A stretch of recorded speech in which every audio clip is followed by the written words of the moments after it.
The dust never settled on the McAllister ranch, and neither did Colton's heart. He rode alone, always had. Just his horse, Rust, the wind, and the occasional rattlesnake that slithered too close to his fire. That was enough for him. No letters, no visitors, and certainly no family. So when an old man in a black suit rode up the dirt road one August morning, Colton's gut told him it wasn't good. The man wasn't a rider. He sat stiff in the saddle like he'd borrowed the horse for this one mission. Behind him came a wagon covered and creaking. Inside it, something moved. "Colton McAllister?" the man asked, eyes squinting in the sun. Colton nodded, still holding his axe mid-swing over a stack of firewood. "I'm Samuel Thorne, lawyer out of Santa Fe. I bring word from your father." Colton dropped the axe. "My what? Father?" "Silas McAllister." Colton blinked, the name like a snakebite, one that hadn't hurt in years but still left a scar. "He's dead?" Colton asked flatly. "No, sir. Quite the opposite. He's alive, well, and he's negotiated a settlement between your family and the Cartwrights to stop the blood feud." Colton turned away, done listening. He didn't care about feuds or settlements. He hadn't seen his father in over 12 years, since the man told him to leave at 16 and earn his manhood. Samuel cleared his throat awkwardly. "Part of the peace offering involved you." Colton slowly turned back. "Me? Yes, he gave you away. Promised your guardianship over a girl from the Cartwright side. Said you'd raise her like a daughter." Colton's voice cracked into a half laugh. "You think I'm taking in someone's daughter like a stray pup?" The lawyer gestured to the wagon. "She's not a pup. She's 12 and an orphan, Cartwright blood, but abandoned by both sides. They wanted to kill her to end the bloodline. Your father stepped in, said his boy you would do the right thing." The wind howled across the empty plain. "That man ain't had a right thought his whole life." Colton muttered. Samuel motioned toward the wagon. "You don't have to raise her. Just give her shelter. Keep her alive until she's of age. It'll end the decades of bloodshed between your families." Colton's lips twisted. He didn't give a damn about bloodshed or peace. "Let me guess," he said coldly. "If I say no, war breaks loose again, and some council of dusty old men will ride out here and burn my cabin down." "No," Samuel said softly. "If you say no, they kill the girl." Colton's hand went to his belt, not his pistol, his flask. He took a long pull and stared at the covered wagon. There was a silence inside, not a single sound. But something told him somewhere in there was a kid, waiting to die because of men like his father. Colton wiped his mouth. "What's her name?" "Sadie." He exhaled slowly. "Fine. Leave her." Samuel blinked. "Pardon," I said. "Leave her. I don't want her. But I'm not gonna let her die for a deal I didn't make." "You'll raise her?" Samuel asked. Colton gave him a hard look. "I'll feed her. Keep her warm. Keep her safe. Don't expect more." The lawyer nodded, perhaps a bit relieved. "That'll be enough." The wagon groaned as he helped the girl down. She stepped out small, bony, eyes too tired for someone her age. She didn't look at Colton, didn't cry either. Just stood there. Colton's side. "Come on," he said. "You hungry?" She nodded once. He turned toward the cabin. "Then let's get to it." Behind them, the wagon turned around and vanished into the dust, taking with it the last thread of Colton's old life, and leaving behind a stranger he never asked for but couldn't walk away from. The cabin door creaked as Colton pushed it open, the hinges complaining like old bones.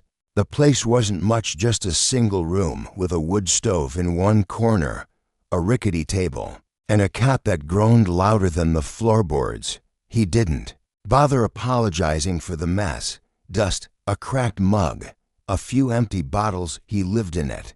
She'd have to get used to it. The girl stepped inside behind him, her boots barely making a sound.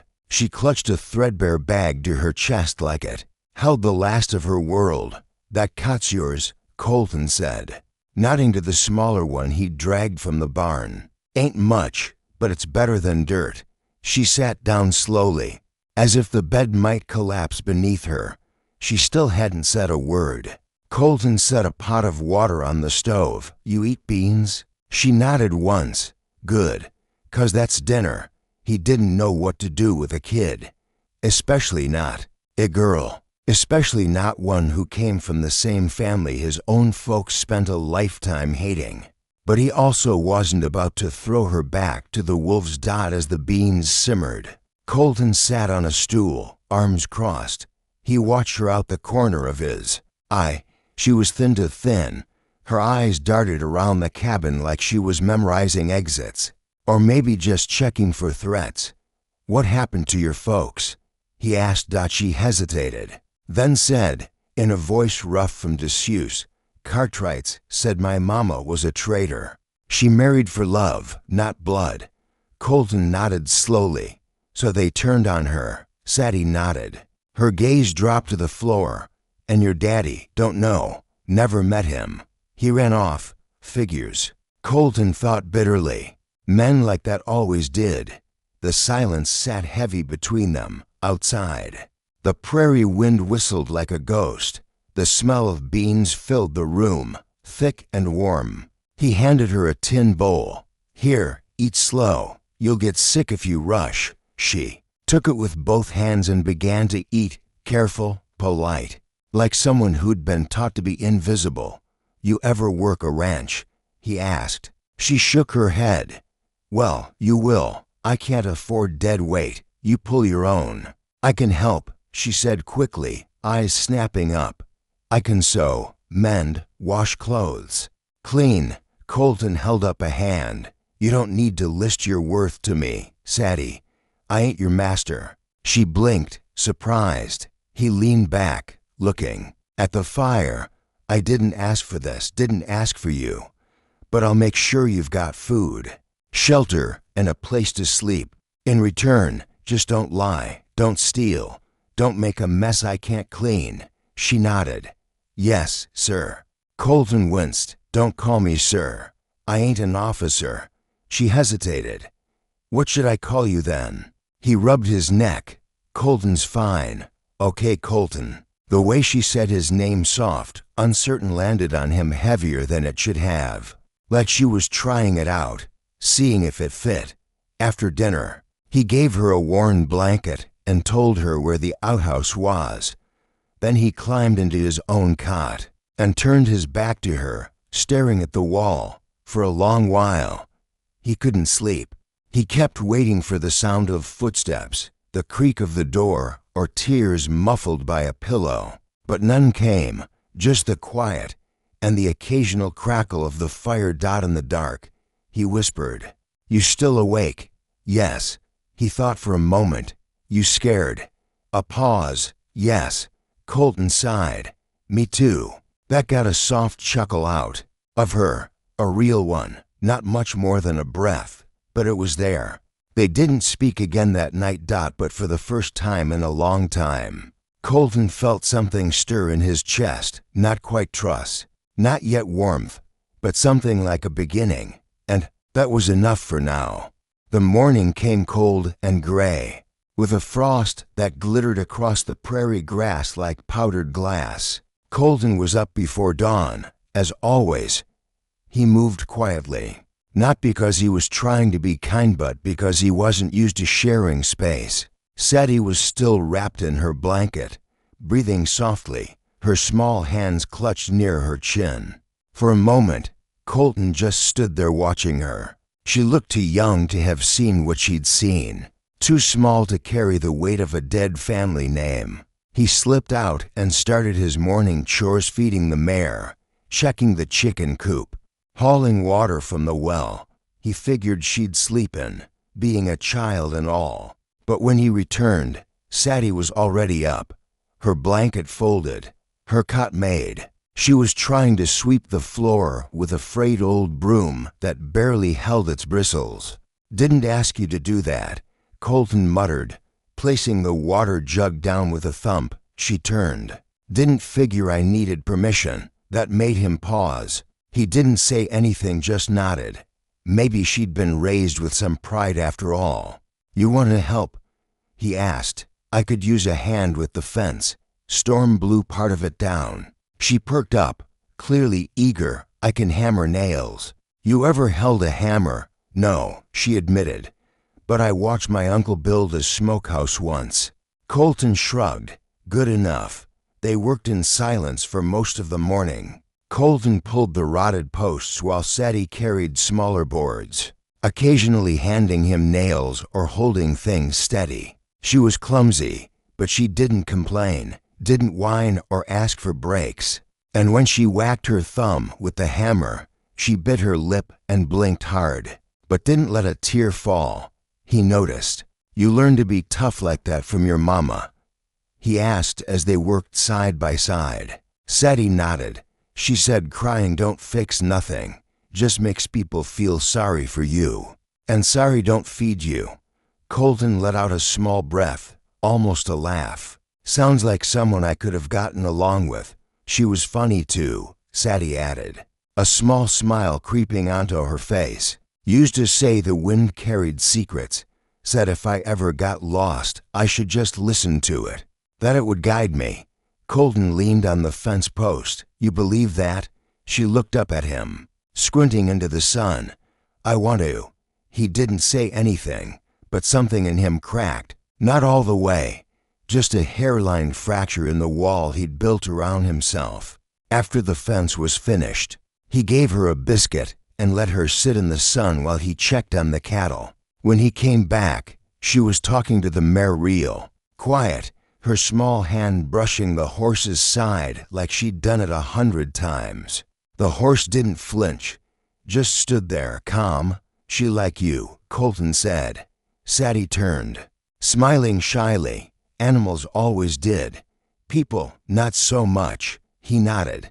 "People are harder to figure. Animals, you feed them and don't hit 'em. They trust you." She stared at him. "Are you like that too?" Colton blinked. "What? Do you trust people if they feed you and don't hit you?" He paused. The wind rustled the grass, and the prairie stretched out quiet and endless behind them. "No," he said finally. "I don't trust people even then." Sadie seemed to understand. She didn't ask more.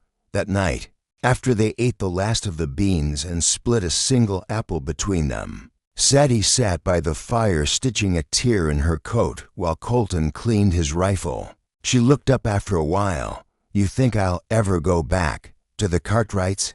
he asked. She shook her head. Anywhere that feels like home." Colton's fingers tightened on the cleaning cloth. "Maybe, but sometimes home ain't where you go back to. It's where you end up, even if you didn't mean to." She didn't reply, just nodded slowly and kept sewing. And in that quiet firelight, with a cold wind rattling outside and silence resting easy between them, Colton wondered if maybe, just maybe, he was starting to believe his own words. It was 3 weeks before the first visitor came. Colton heard the hoof beats before he saw the rider steady, practiced. Not the kind of clumsy clip-clop made by ranch hands or traveling preachers. He stepped onto the porch, rifle in hand, as a tall man in a long gray coat rode up slow, his hat pulled low and a silver badge pinned on his chest. "Marshal," Colton grunted. "Colton McAllister," the marshal said with a nod. "Didn't think I'd find you way out here." "You didn't," Colton said. "You found a quiet spot. I just happened to live on it." The marshal gave a dry smile. "Relax, ain't come to stir trouble, just passing word." Sadie peeked out from the cabin, eyes wide. The marshal noticed that the girl, Colton's jaw tensed. "Ain't your concern?" "Maybe not, but the county's asking questions. You took in a Cartwright girl, word spreads faster than fire through dry wheat." "She's not a Cartwright to me," Colton said flatly. "She's just Sadie." The marshal dismounted. "Well, she may be just Sadie to you, but someone with blood on both sides of the feud is like a live fuse. A few folks in town think her being alive unsettles the peace. Then they can stay in town and not bring their ignorance out here. The marshal raised a brow. Impressed, didn't peg you for the protective type, Colton. I'm not, he said. I just don't let children pay for their parents' mistakes. The marshal studied him for a moment, then tipped his hat. That'll be enough for me. But there's someone else who might not feel so kind. Man rode through Santa Fe last week asking about the girl. Said he was kin. Cartwright sighed. Claimed she was promised to him. Colton's hand froze around the rifle barrel. Promised like livestock, far as I could tell. Name's Amos Cartwright. Said he was owed something after the girls. Mama shamed the family. Called her a stain he aimed to wash out. Colton's eyes darkened. If he shows his face out here, he won't ride back. The marshal gave a slow nod. Just figured you ought to know. With that, he mounted up and rode off, kicking dust into the wind. Colton watched him until he was nothing but a silhouette against the sun. Back inside, Sadie sat on the edge of her cot, her hands trembling slightly. I heard him, she said softly. He was talking about Amos. You know him. He's my uncle, or was. I think he killed my mama. Colton's face went still. You sure? I saw his boots. She whispered, that day, in the doorway. I heard her scream, and then he just walked away. Colton crouched in front of her, eyes level. If he comes here, you stay inside. Don't argue. Don't try to fight. You hear me? Her eyes welled up. You'll protect me. He hesitated, then gave a sharp nod. I'll bury him in the prairie if I have to. That night, Colton sat outside with his rifle across his lap, the stars burning down like judgment. He wasn't sure when this girl had started mattering to him. Maybe it was the quiet way she carried her pain, or the way she never once asked, why me? Maybe it was because she reminded him too much of the boy he used to be, abandoned, unwanted, traded like livestock. His father had made a deal, a dirty, selfish deal. But Colton had made something else a choice. She wasn't blood, but she was his now. The next morning, he started boarding up the windows and reinforcing the barn, just in case. Sadie didn't ask why. She just helped him carry the wood. The wind turned mean by the fifth week, sharp, dry, and full of dust. It carried more than just weather now. It carried a warning. Colton knew the signs. Coyotes howling in the middle of the day. Birds flying low. Horses restless at night. Rust. His mare had refused her oats 3 days running. Something was coming. He didn't say anything to Sadie. She was reading more now, and smiling more too. Her cheeks had color again. She'd even laughed just once when he slipped and fell into a trough trying to wrangle a calf. That laugh had been worth the bruise, but he watched her more closely now, made sure she didn't stray too far when gathering firewood. Every time the wind changed, his hand went to his rifle. Then came dusk. Colton had just stepped outside to check the gate when he saw the lone rider on the horizon. Black horse, black hat, black coat.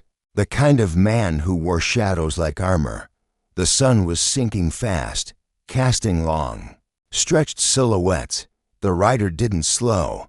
Colton's breath hitched. Amos Cartwright. He'd never met the man, but he knew, the way some men just knew when a snake was under the woodpile. He turned and stepped inside, voice low but urgent.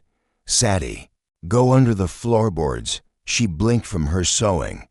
What? Now, take the lamp. Get under the trapdoor. Stay quiet. She saw the look in his eyes and didn't argue.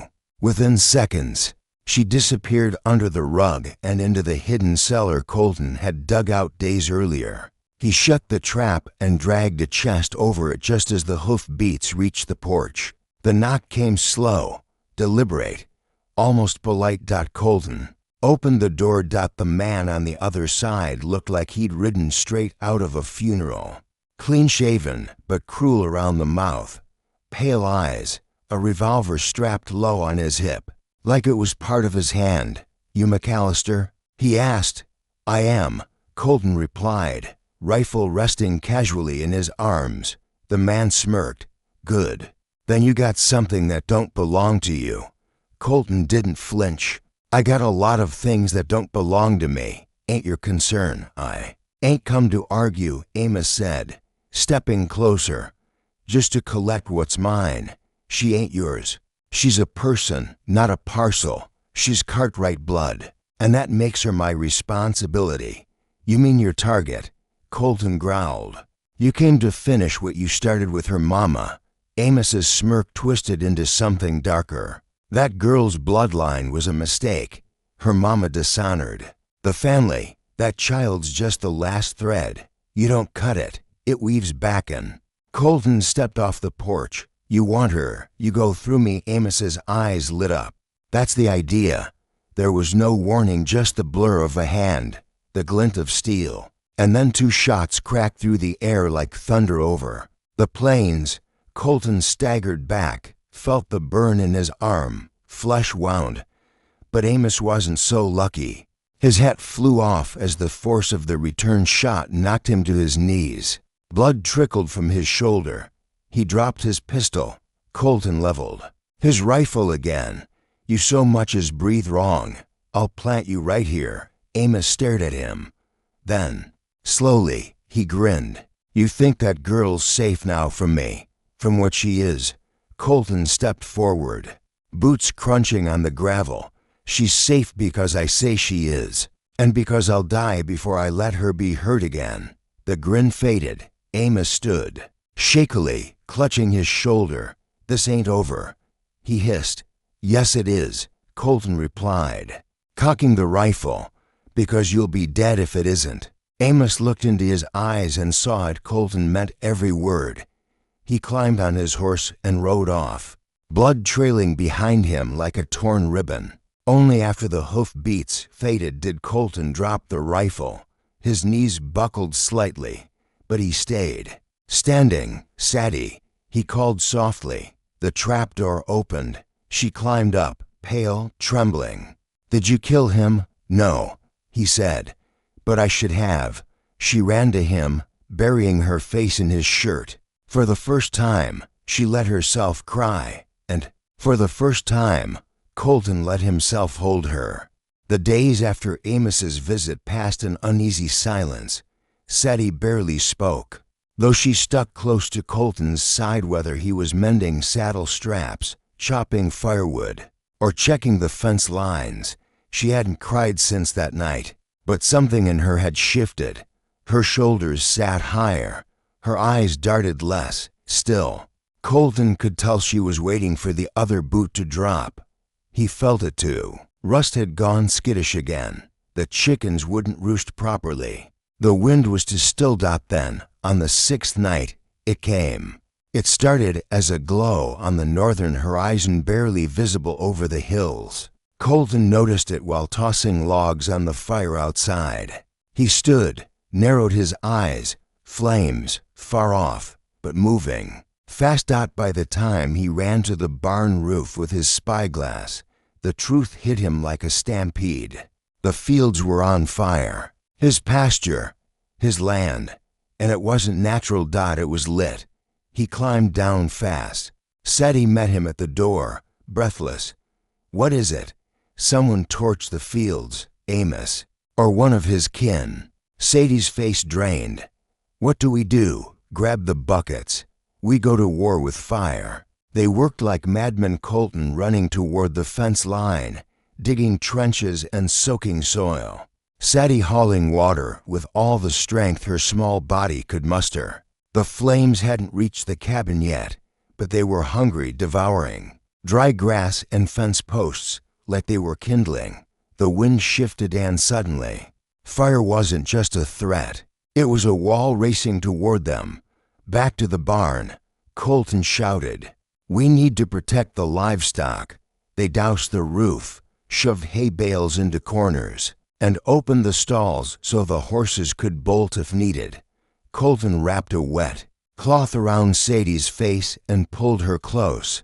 If it gets too close, you ride Rust south and don't stop until you hit the river. Understand? I'm not leaving you. She yelled. This ain't a debate. I won't, she cried. I already lost everyone else that stopped him, just long enough. A gust of wind shoved flames over the ridge.